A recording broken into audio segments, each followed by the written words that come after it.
he is able to determine the nature of his experience. The outside situations are good, they're fine. If they're not good, they're gone.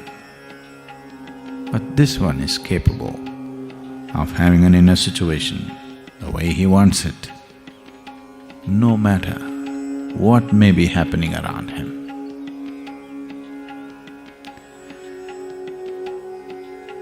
This ability, once this ability has come, if you exercise the choice of being conscious, it's a benediction. If you do not, it is magnified misery compared to any other creature on the planet. No other creature on this planet suffers the way a human being suffers, isn't it?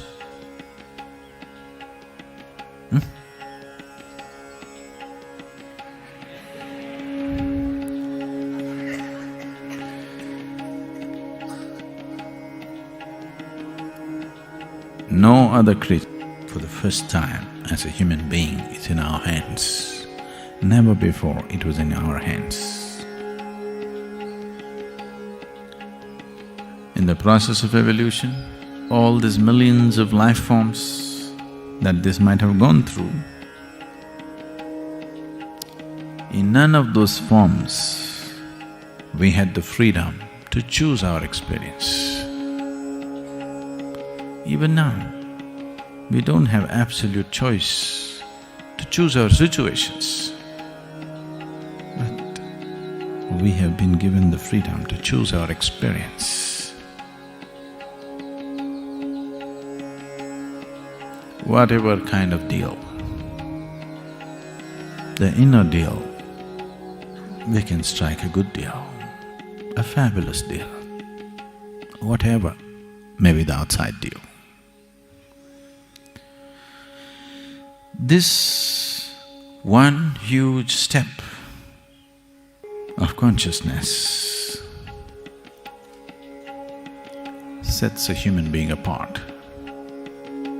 No other animal on this planet can suffer the way a human being suffers. It's deep. They do, it's not that they don't, but not this deep. Human suffering is deep.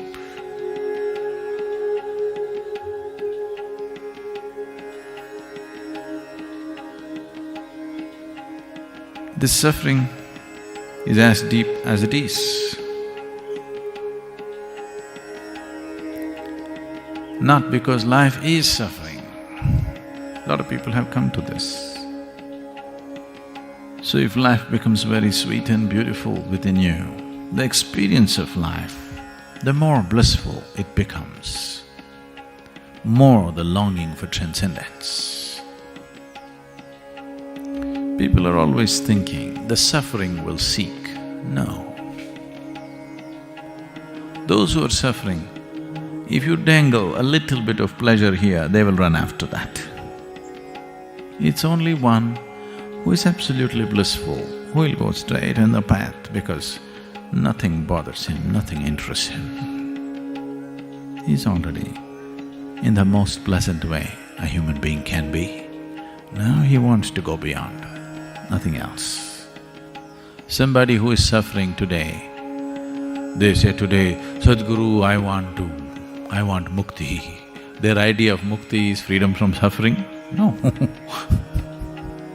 Mukti is not freedom from suffering. You cannot even seek liberation if you are in some state of suffering. If you are suffering, all you will see, all you will seek is the sweetness of pleasure and happiness, nothing more. Peace is not the highest goal in your life, it is the most fundamental requirement. Don't ever set peace as the highest goal. If you do that, you will only rest in peace. You must see, to be peaceful is the first thing in your life, isn't it? If you want to do any… Get realization and all that nonsense, it's not even in your sphere. If you are capable of going through this world joyfully, then you could talk about going beyond. If you're not even capable of going through this joyfully, talking about beyond is no good. There is no way, I'm telling you. There is simply no way. For a person who is constantly creating inner battles all the time, how will he deal with the bondages of life and how will he transcend that? There's no question. It doesn't arise in your life. So first thing is working towards to be a blissful human being. If that happens, the rest becomes very simple. Because a blissful human being, once your happiness is not at stake, anything that's needed you will do, isn't it? Right now you cannot do what's needed because always your happiness is at stake. You are thinking which is the right thing to do, which is the right thing to do. There is no right thing to do in your life. There is no wrong thing to do in your life.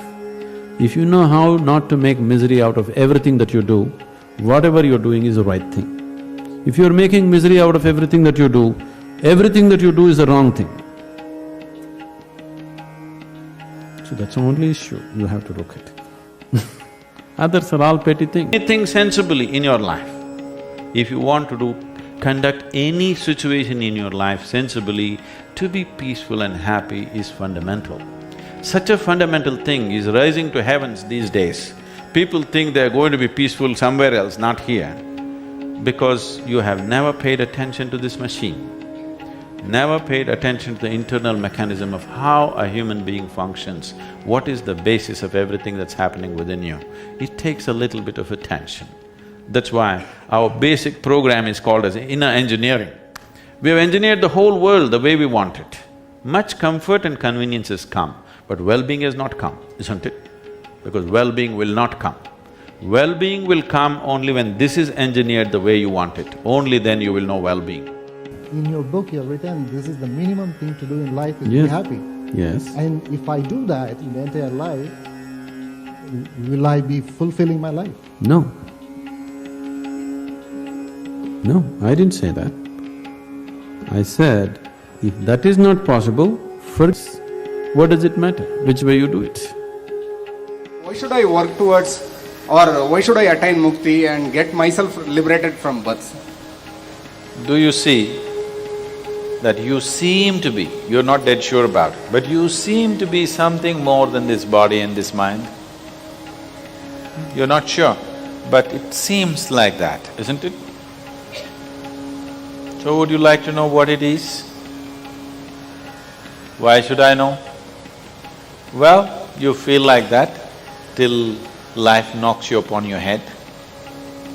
Suppose you have to die next moment. You'll die one day, do you know this? Huh? You will die one day. I'm not wishing. You will anyway die. I'll bless you with a long life, but still you will die. With my blessing, without my blessing, you will still die. Is it okay? Is it okay? You will die. Suppose that death is next moment.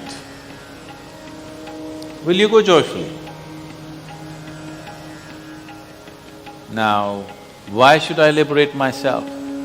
This is not my idea or your idea. The life within you is always longing to go beyond limitations.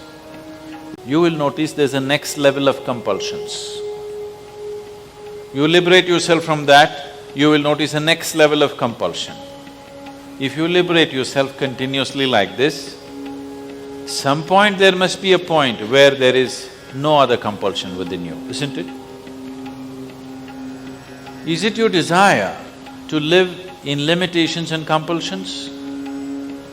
You can settle for it because you don't have the energy to go. You may say, this is okay. If I just lock you up in this hall, if you're tired and sick, you'll say, Sadhguru, just 2 meals a day if you give me, I don't mind, I will sleep here only, no problem. But if you're young and energetic, now you want to do something, you want to dig through the earth and go away. Yes or no? If you lost all enthusiasm and energy for life, you will say, Sadhguru, throw some food at me, I will just sleep here for the rest of my life. I don't want liberation, I don't want nothing. I don't want to step out on the street. Just give me some food, I will sleep here, lie down here and die. That is if you lost it all.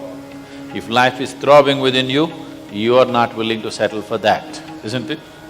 Yes or no? So if life is throbbing within you, you are not willing to live within any limitation or any compulsion, it doesn't matter how pleasant it is. If I decorate this very good and give you good food, don't go anywhere, you will be locked right here. Very good food, well-decorated space, you can't go anywhere. Will you stay here? No. If you are sick and tired, you will stay. If you are alive and energetic, you will not stay, isn't it? That's all it is. If you're alive and energetic, liberation is a natural longing.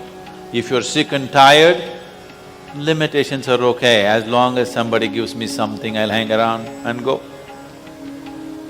Doesn't matter, there's one more life or no more life. Is it not important that you go beyond your limitations and your compulsions? This is not somebody's concept, this is the longing of every life. Either it finds conscious expression or unconscious expression, that's all the choice you have. You have no choice to decide whether I want to be free or not. You have no choice whether I want liberation or not. You anyway long for it. If you long for it consciously, it may find fulfillment. If you long for it unconsciously, you will do all kinds of freaky things. In the name of freedom, you will get drunk, in the name of freedom, you will do drugs, in the name of freedom, you will jump off the mountain and smash yourself. People have done all these things in pursuit of freedom, haven't they? Yes or no? But if you do it consciously, you may find fulfillment. If you do it unconsciously, you may just get lost in the process. I'm just talking about doing your life consciously. I'm not talking about doing something else. I'm just talking about doing the same life process as consciously as possible. Because if you do it consciously, it'll find fulfillment. My question is regarding mukti. I'm not understanding what we are taking when we ask for mukti. Do you drink coffee every morning? Yeah, yes. Suppose you can wake up in the morning and without coffee you can still be very alive, Yes. one level of mukti.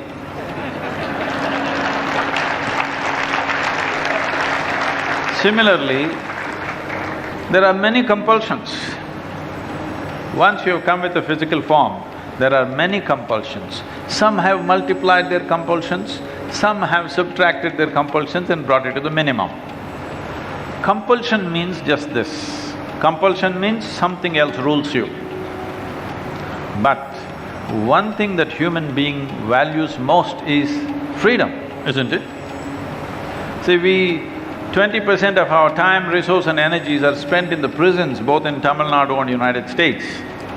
If you go into the prison, actually it is a more disciplined society than the society you're seeing outside, and more efficient society, because food comes bang on time, never late. Somebody opens the door for you, closes for you, somebody turns on the light for you, switches it off for you. It's actually very efficient. If you know, if you're very meditative, it's just great. This is what we have done to the prison. Now you see in Coimbatore Central Prison, you come and see, for 136 years of its history, every day there used to be somebody in the solitary imprisonment because of the mischief that they do inside the prison. But after we did these simple programs there, for many months nobody went into it. And in United States, if you look at it, even in this prison, even in Indian prisons, their nourishment levels are better in the prison than outside for most of them. Their discipline is better, they're well exercised, they are strong, agile, everything. Only thing is, if you walk into the prison, there is pain in the air. I've never gone into the prison and come out without tears in my eyes, because there is just pain in the air. That's how important human freedom is. Most people may not be going anywhere, even in their house, they may not be going. But the simple thing that they are bolting the door, not somebody else, that's how much of a difference it makes. That's how important it is to be free. So this is the highest value. So, you know, in this culture, everything is built in. 2 days in a month, you're not supposed to eat so that the compulsiveness of food will go away. 1 day or actually 12 days in a year, you're not supposed to sleep, so the compulsiveness sleep will go away. Like this, many things have been built in which we are just throwing it away without understanding anything about it. Today, after billion-dollar research happens and they come back to us, now they tell us, oh yes, yes, yes, this is a great research. We have looked at life and said, this is the way to exist. Various levels of compulsions. Start working one at a time, become free, become free, become free. See, when you want to become free, toying with the idea of freedom is no good. What is binding you? That's what you need to break, isn't it? Huh? Yes. So what is binding you? What is compulsive in your life? That's what you need to attend to. Freedom is a fanciful idea. It will make you lala in your head, it's no good. What is binding you, if you work on that, if you get rid of it, you become free. If there is a next level of binding, let's break that.